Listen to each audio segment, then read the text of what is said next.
My friend has a camera that will show you your last photograph before you die. Everyone dies at some point. And with that reality comes some cold, hard facts. You will have a last kiss, a last hug, a last phone call, and a last photograph. On Friday night, we met up at Casey's house. Even though she has an annoying neighbor, her parents built this amazing fire pit that's the perfect spot for chilly autumn nights.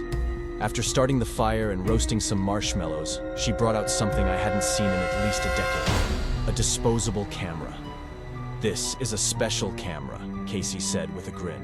"Apparently, when you take a picture, it'll be your last photo before you die."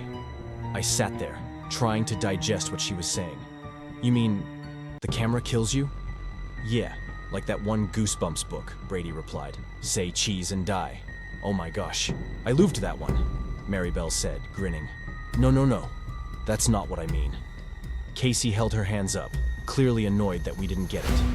"Everyone has a last photo before they die, like, for example, my grandpa, 3 days before he passed away.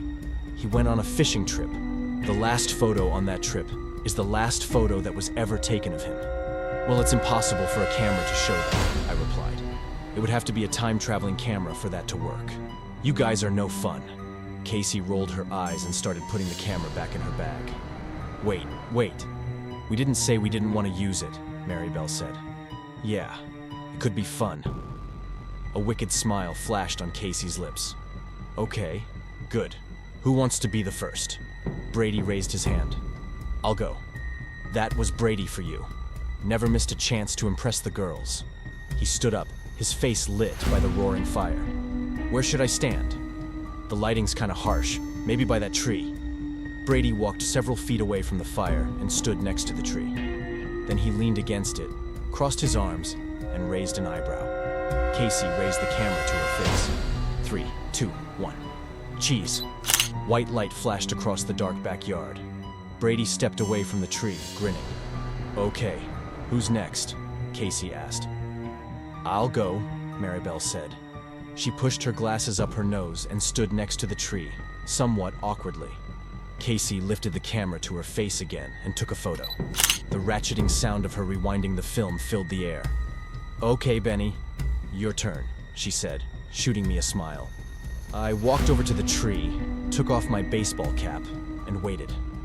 Casey lifted the camera to her face, then frowned. "Can't you smile?" "Nope." "Ugh, fine." She rewound the film and handed the camera to me. Then she posed next to the tree, in a classic sorority squat pose. Yeah, this wasn't awkward at all. Casey and I had just started dating. But the longer things went on, the more doubts I was having. Sure, we looked good in pictures, a classic football star cheerleader match. In reality, we weren't either of those things. She was pretty, but extremely insecure, jealous, and high maintenance.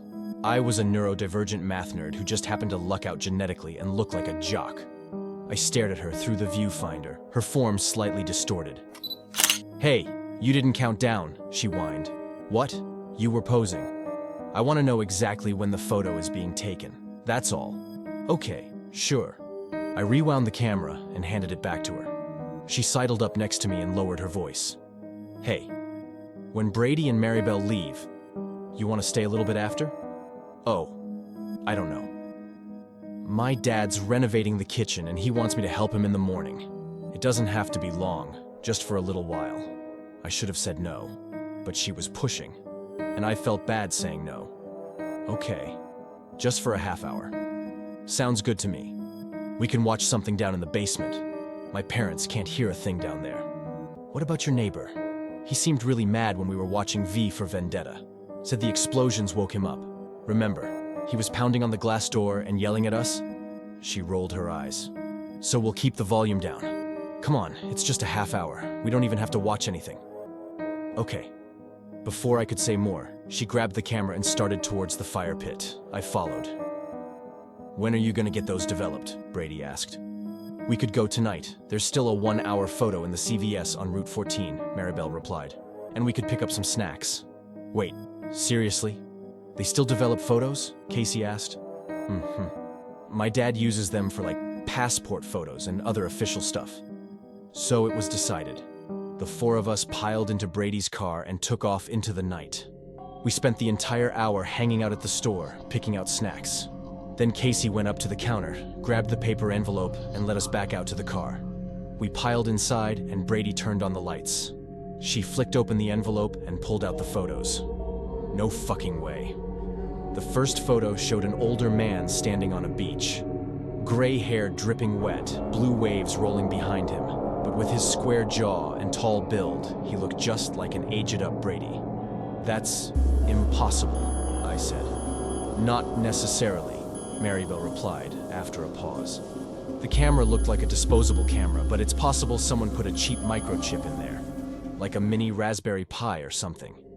Then it took our photos, and with the help of AI, aged them up." "Yeah, but how would the CVS develop them?" I asked. "Maybe it was straightforward. Maybe when he opened the camera to get the film, there was a USB stick there instead, loaded up with the images. So he just stuck it in the computer and printed them out. It's weird, but Amazon is full of weird shit like this.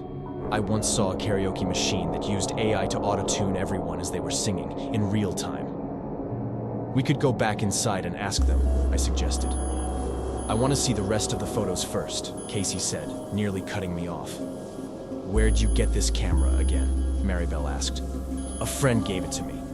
And with that vague response, she flipped to the next photo. It was a family Christmas photo. Several people standing in front of the tree, happy faces lit by multicolored lights. But my heart dropped when I saw the woman on the left. A woman, maybe 30, holding a little baby, with the same heart-shaped face, the same curly dark hair as Maribel. "Oh no," she said, her eyes wide. We all stared at the photo, silently, unsure what to say. But then, I saw it. In the middle of the photo, sitting on the couch, was an old woman. A very old woman, with skin so wrinkled it looked like crepe paper, and hair so white it looked like a tuft of cotton candy on her head. Wire-framed glasses were perched on her nose. "I think that's you." Maribel snatched the photo out of Casey's hands. "Whoa," she whispered, studying it up close. For all her big talk about this being some AI thing, she seemed to take it pretty seriously. As I watched Maribel, I couldn't help but smile.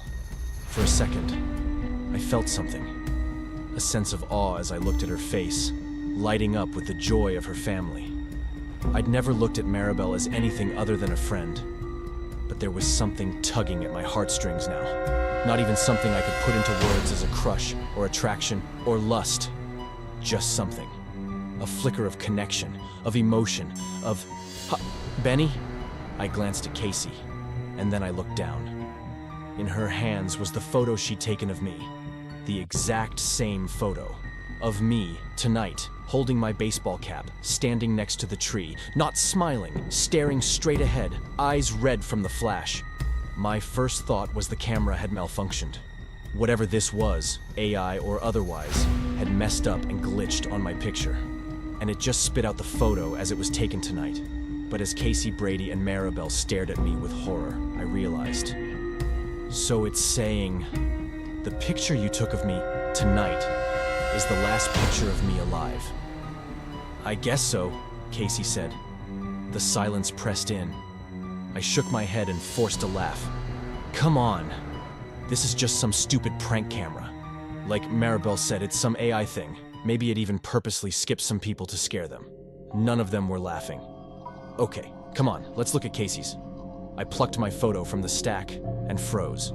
Casey was sitting on the floor of someone's basement. Her hands were tied to a metal support pole with thick rope. A strip of duct tape had been placed over her mouth. The left side of her head was matted with blood, and a thin trail dripped down the side of her face. Her blue eyes were wide with fear and looking straight at whoever was taking the photo. "This is some sick fucking prank," Brady muttered, his voice low with anger. Casey just sat there, frozen. "Let's go home," Maribel said. "Forget about all this stuff. It's just a prank, like Brady said." But Casey didn't move. She just sat there, the photo shaking in her hands, her blue eyes wide with fear. "What's wrong?" Maribel asked softly. "The basement," she said, finally pointing at the photo. "I recognize it. My dad and I went over there one time when he needed help with the fuse box, and I thought he was annoying, but I never... Casey, whose basement is it? I asked. She looked up at me, her eyes wide. My neighbor's. Subscribe to the channel if you want to see more videos like this. We will post every day.